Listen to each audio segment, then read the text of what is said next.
యుద్ధం.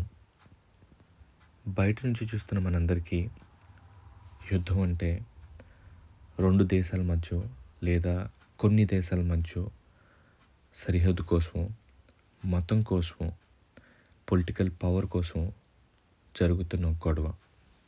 కానీ ఆ యుద్ధంలో పాల్గొన్న వాళ్ళకి, ఆ యుద్ధాన్ని దగ్గరగా చూసిన వాళ్ళకి, ఆ యుద్ధం వల్ల ఎఫెక్ట్ అయిన వాళ్ళకి అదొక పీడకల.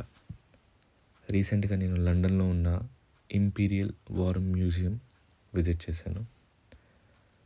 అక్కడ మొదటి ప్రపంచ యుద్ధం నుంచి ఇప్పుడు జరుగుతున్న ఇజ్రాయెల్ పాలస్తీన్ యుద్ధం వరకు డిఫరెంట్ యుద్ధాల్లో ఇన్వాల్వ్ అయిన వెపన్స్‌ని, ఆ యుద్ధాల్లో డెస్ట్రాయ్ అయిన వెహికల్స్‌ని, అలానే ఆ యుద్ధంలో వాడిన చాలా వరకు ఆర్మరీని అక్కడ మనకి విజువల్‌గా చూడటానికి ఆ ఒరిజినల్ ఐటెమ్స్‌ని అక్కడ పెట్టారు.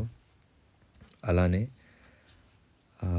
యుద్ధం టైంలో తీసిన కొన్ని రికార్డింగ్స్, కొన్ని ఒరిజినల్ ఆన్ గ్రౌండ్ ఫొటోస్, ఆ యుద్ధంలో పాల్గొని వీరమరణం పొందిన చాలామంది సోల్జర్స్ జీవితాల్లో మనకి ఇంకా కొంచెం బెటర్‌గా వాళ్ళ గురించి తెలియటానికి వాళ్ళ ఫ్యామిలీ పిక్చర్స్, తర్వాత వాళ్ళు వేసుకునే యూనిఫామ్స్, వాళ్ళు వాడిన గన్స్ అవన్నీ అక్కడ పెట్టారు. ఒక్కొక్క ఫ్లోర్‌లో ఒక్కొక్క సెక్షన్ అనమాట.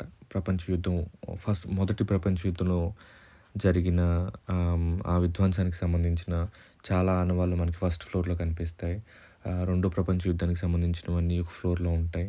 అలానే 1990 తర్వాత టెర్రరిజం అనేది చాలా హై అవుతున్న స్టేజ్‌లో జరిగిన చిన్న ఇన్సిడెంట్స్ ప్రపంచంలో ఎలాంటి చేంజ్ తీసుకొచ్చాయి అవి మనకి చూపిస్తూ కొన్ని ఎగ్జాంపుల్స్.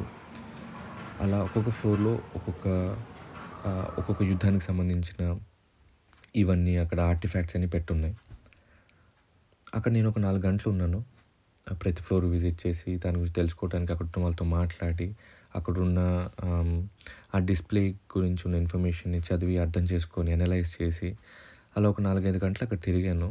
కానీ అక్కడ ఉన్నంతసేపు నాకేదో ఒక తెలియని ఒక సఫకేషన్.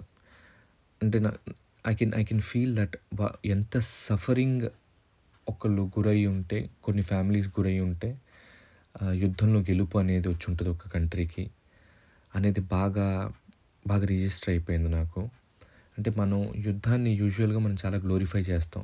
యుద్ధం గెలిచిన తర్వాత ఏ ఏ దేశం అయితే యుద్ధంలో గెలిచిందో ఆ పాపులేషన్ అంతా సంబరాలు చేసుకుంటారు. అసలు మనం గెలిచేసాం, మన ఎనిమీని మనం ఓడగొట్టేసాం అని చెప్పి చాలా సంబరాలు చేసుకుంటారు. అక్కడ తిరిగొచ్చిన సోల్జర్స్ అందరినీ మనం హీరోలుగా మనం కొలుస్తాము. అంతా ఓకే.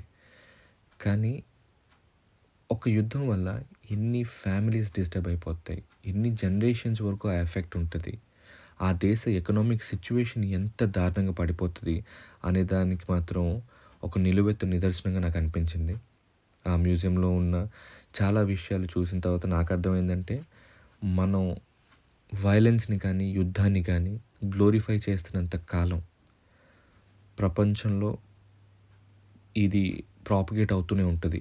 ఎట్ సమ్ పాయింట్ మానవాళి మొత్తం వయలెన్స్‌కి, ఈ వార్స్‌కి ఎగెనిస్ట్‌గా వెళ్తే తప్ప మనకొక పర్మనెంట్ సొల్యూషన్ దొరకదేమో నాకలా అనిపించింది పర్సనల్‌గా. మనం యుద్ధాన్ని, వయలెన్స్‌ని గ్లోరిఫై చేసి ఎవరికి మంచి చేస్తున్నాం? మనం వెళ్లి యుద్ధం చేయం. మన వైపు నుంచి ఎవరో వెళ్లి చేయాలని మనం కోరుకుంటూ ఉంటాం. వాడు చచ్చిపోతే వాడి పరిస్థితి ఏంటి? ఆళ్ళ ఫ్యామిలీ పరిస్థితి ఏంటి?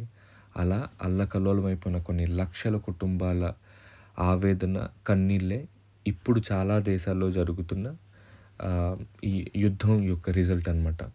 ఏ యుద్ధంలో ఏ కంట్రీ గెలిచినా, ఏ కంట్రీ ఓడిపోయినా కామన్‌గా ఓడిపోయేది మాత్రం ఆ కుటుంబాలు, ఆ యుద్ధంలో డైరెక్ట్‌గా పాల్గొన్న సోల్జర్స్ యొక్క కుటుంబాలు. సో, ఇక నుంచైనా మనం ఎప్పుడైనా ఒక మాట మాట్లాడేటప్పుడు, మనం ఎవరితోనైనా డిస్కస్ చేసేటప్పుడు వయలెన్స్‌ని ప్రాపగేట్ చేయకుండా ఉండేటట్టు, వయలెన్స్‌ని గ్లోరిఫై చేయటం, లేకపోతే వయలెన్స్‌ని జస్టిఫై చేయటం మాత్రం కరెక్ట్ కాదని నాకు అనిపించింది. మీరు కూడా ఇది నమ్ముతారని నేను అనుకుంటున్నాను. మీకు కూడా నా మాటలు సెన్సిబుల్‌గా కొంచెం మీనింగ్ ఉంది వీడి మాటలో అని అనిపిస్తే please like, share and subscribe. Thank you.